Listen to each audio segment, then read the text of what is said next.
Peak Wealth Management proudly presents the Trust the Plan podcast with Nick Hopwood and Jim Pilat, where we believe by providing education and guidance, we can help you retire with peak confidence.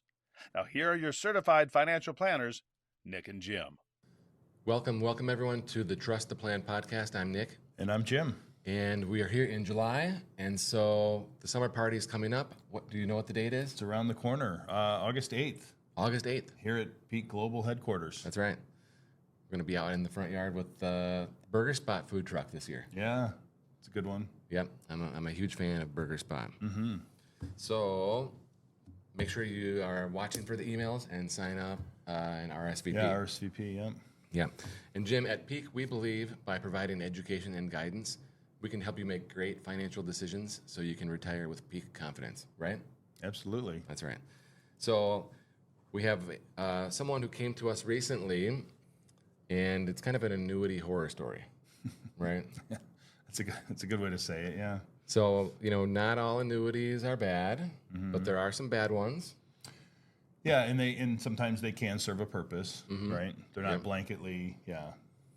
I like some income guarantees, I like some of the protection things that you can have, but oftentimes they have low return potential, and you're committed for what seems like forever. Yeah. And there's big penalties if you wanted to break the contract. I find like 10 out of 10 times, 99 out of 100, the person has the annuity and they don't really know why, and they didn't buy it for a certain purpose, and it was always sold to them in a way that was confusing and they don't understand it. That's well said. Yeah, and they don't know if they want it anymore. Right. But to get out. And that's where the penalties come into play. That's right. I have a real hard time recommending someone terminate the contract and pay a huge penalty. Yeah. But sometimes maybe that's the best way to go. Mm-hmm. Sometimes you just you're stuck with it and you just accept it for what it is. Yeah. But what's aggravating is when someone has a bunch of them, and like you say, they don't know why, and like every year or two they kept getting the sales pitch. Yeah. So they have a bunch of ones with different companies, and typically they'll have this 5% guarantee, right? Like like an income guarantee. And the definition of an annuity is an income stream, a payment stream. Okay. Right. But they don't always have to have that. But that's what the old school definition of an annuity is. But now they're different. So you have some tax deferral, but a lot of times people are putting their IRAs into the annuity. So so it's a moot point. But they're typically getting this 5% income guarantee for life. Mm-hmm. Okay. And so when treasuries were like 2%, 5%, is way more. Seemed attractive, yeah. Yeah, it seems attractive. But a couple weeks ago, we talked about the cash trap, where we have T-bills paying 5.3. Mm-hmm. It makes those annuities with a 5% guarantee a little less attractive. Yeah. Especially if you can get 6% with a diversified bond fund, and that's the expected return for 5 or 10 years. Right. The 5% annuity is less attractive. Mm-hmm.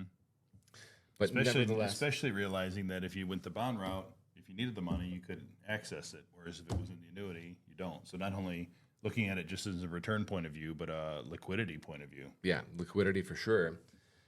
Maybe the annuity, can say we have a 30-year guarantee for 5%. Maybe that's more attractive. But but anyway, the rate environment has changed. Okay, so today it would be a hard sell for me to want to go buy an income guarantee unless I am very conservative. Okay, that's the bottom line.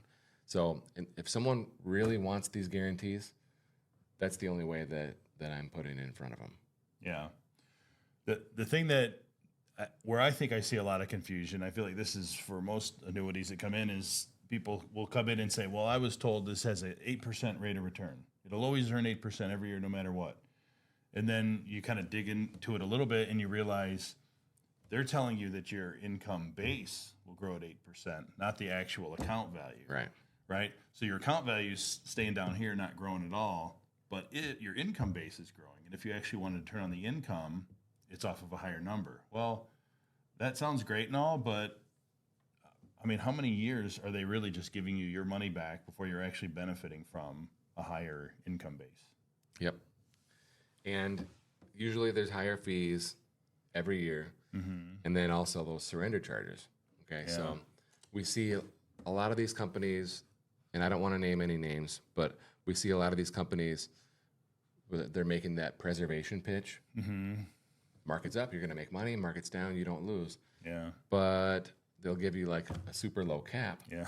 And so that means when the market's up 10%, you're only making like 4%. Right. The market's up 30%, you're only making 4%. And And they always tell you there's no fee, right? So what's your fee if the market's up 15 and you got capped at 4? could be 11 maybe, depending on how you look at it. Yeah, exactly. But you know, these are not blanket recommendations, just a conversation about interest rates and you know, different products that are available.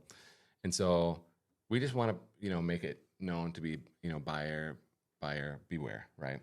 So not all ones are bad, but we came across a few really bad ones a couple weeks ago, and you know, it was discouraging because they're still committed for so many more years. And you know, we have to come up with a plan now to make sure that we're going to use these accounts, because it's hundreds and hundreds of thousands, to make sure that it's not dead money, make sure that it still can be used somehow productively as part of the financial plan. Yeah. So yeah, I guess you'd say buyer beware on annuities. So that's it. So if you would like a second opinion on what your annuity contract looks like, reach out to us at peakwm.com and schedule that second opinion call. Peak Wealth Management thanks you for watching and listening to the Trust the Plan podcast, featuring certified financial planners Nick Hopwood and Jim Pilat. If you enjoyed our program, please subscribe and share. If you'd like to learn more about our services, please visit peakwm.com. peakwm.com today. See you next week.